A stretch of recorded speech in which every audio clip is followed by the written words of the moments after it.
Friend, good evening. কেনে আছে আপোনালোক? ভালনে আপোনালোক সকলোৰে? আমি বাৰু ভালেই আছোঁ সকলো। বলকচোন, ক্ৰিকেট মেচ চলি থাকিলে আমাৰ ঘৰৰ সকলো মানুহ কেনেকৈ থাকে মই দেখুৱাম আপোনালোকক। বন্ধুসকল, এনেদৰেই আমাৰ ঘৰৰ সকলোৱে খেলখন উপভোগ কৰি আছে আৰু মই এটা ভিডিঅ' ক্লিপ ল'লোঁ। প্ৰথম তেওঁলোকে গমেই পোৱা নাছিল। দেখিলেনে বন্ধুসকল, আমাৰ ঘৰৰ সকলো মানুহে কিদৰে একেলগে বহি ক্ৰিকেট মেচখন উপভোগ কৰি আছে। ময়ো বাৰু চাওঁ, কিন্তু মই আজি চাব নোৱাৰিলোঁ কাৰণ মৌ শুই আছে যে মই তাইৰ ওচৰতে গুচি আহিব লগা হ'ল। কিন্তু এটা কথা কি জানেনে, এনেকুৱা কিছুমান খেলে পৰিয়ালৰ সকলো মানুহৰ মাজত একতাটো বৃদ্ধি কৰি তোলে আৰু সকলোৱে যিমান আনন্দ মনেৰে খেলখন উপভোগ কৰে বহুত বেছিয়ে ভাল লাগে। এইটো পৰিৱেশ কেৱল আমাৰ ঘৰতে আছেনে আপোনালোক সকলোৰে ঘৰত আছে নাজানো, কিন্তু আমাৰ ঘৰৰ এই পৰিৱেশটো মোৰ খুব বেছি ভাল লাগে। মই যেতিয়াৰে পৰা ইয়ালৈ বিয়া হৈ আহিছোঁ তেতিয়াৰে পৰা মই দেখি আহিছোঁ আমাৰ ঘৰৰ প্ৰত্যেকজন সদস্যই ক্ৰিকেট খেল বহুত বেছিয়ে ভাল পায়। আৰু ভাৰত আৰু পাকিস্তানৰ মাজত আজি যোনখন ক্ৰিকেট মেচ হৈ আছে, খেলখন বহুত ৰোমাঞ্চকৰ হ'ব হয়তো, সকলোৱে কৈ থকা শুনি আছোঁ মই। এতিয়া বৰ্তমান বৰ ভাল চলি থকা নাই খেলখন, কিন্তু আশাবাদী সকলো মানুহ, কোনো উঠি অহা নাই।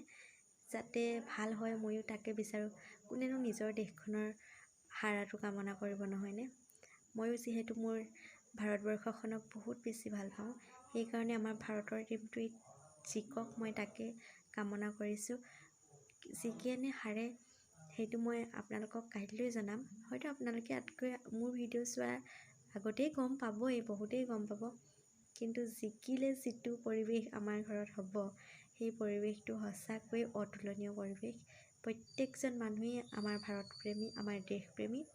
মই ভাবোঁ আপোনালোক সকলোৱে আমাৰ নিজৰ দেশখনক নিজতকৈ বেছি ভাল পাবলৈ শিকক। আমাৰ নিজৰ দেশখনে যেতিয়া প্ৰতিনিধিত্ব কৰি কিবা এটা কাম কৰে, নিজৰ দেশখনৰ বাবে যিয়ে কাম কৰিব সকলোকে উৎসাহ যোগাওক। আৰু আজি যিখন খেল চলি আছে সেই খেলখনত যাতে আমাৰ ভাৰতেই জিকে তাৰ বাবে আপোনালোক সকলোৱে প্ৰাৰ্থনা কৰক। সকল আপোনালোকে হয়তো ভাবিছে নহয়নে, মোৰ বেকগ্ৰাউণ্ডত এইটো সেউজীয়া কি? এইটো হৈছে মই আঁঠুৱাৰ মাজত আছোঁ এতিয়া, কাৰণ মৌ শুই আছে যে মোক হয়তো মহে বিন্ধিও দিব পাৰে। সেইকাৰণে মৌ প্ৰটেকশ্যনৰ কাৰণে মই আঁঠুৱা লগাই বহি আছোঁ এতিয়া, কাৰণ ঘৰতো সকলোৱে খেলেই চাই আছে, মই যাব নোৱাৰোঁ মৌক এৰি। তাই অকলে অকলে ভয় খাই যাব পাৰে, শুই আছে যে। সেইকাৰণে মই তাইৰ পৰা অকণমান আঁতৰত বহি আছোঁ আঁঠুৱাৰ ভিতৰত। তাইকো আঁঠুৱাৰ ভিতৰতে ভৰাই থৈছোঁ বাৰু, কাৰণ বেবী প্ৰটেকশ্যন ইজ মাষ্ট। আৰু তাইক প্ৰটেক্ট কৰি ৰখাটো মাক হিচাপে মোৰ দায়িত্ব, হয়নে? সেইকাৰণে আৰু আজিতো আমাৰ ভাত খোৱা দেৰি হ'বই, কাৰণ খেল শেষ কৰিহে খোৱা হ'ব। ইতিমধ্যে আমাৰ মা আৰু বৰমাই ভাত বনাই ৰেডি কৰি ৰাখিছে, খেল শেষ হ'লেই খাম আৰু আমি।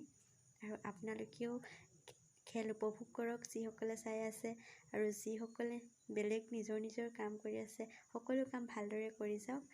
আৰু তেনেহ'লে ইমানতে আজি মোৰ ভিডিঅ'টো সামৰণি মাৰিছোঁ। গুড নাইট ফ্ৰেণ্ড, আৰু টেক কেয়াৰ।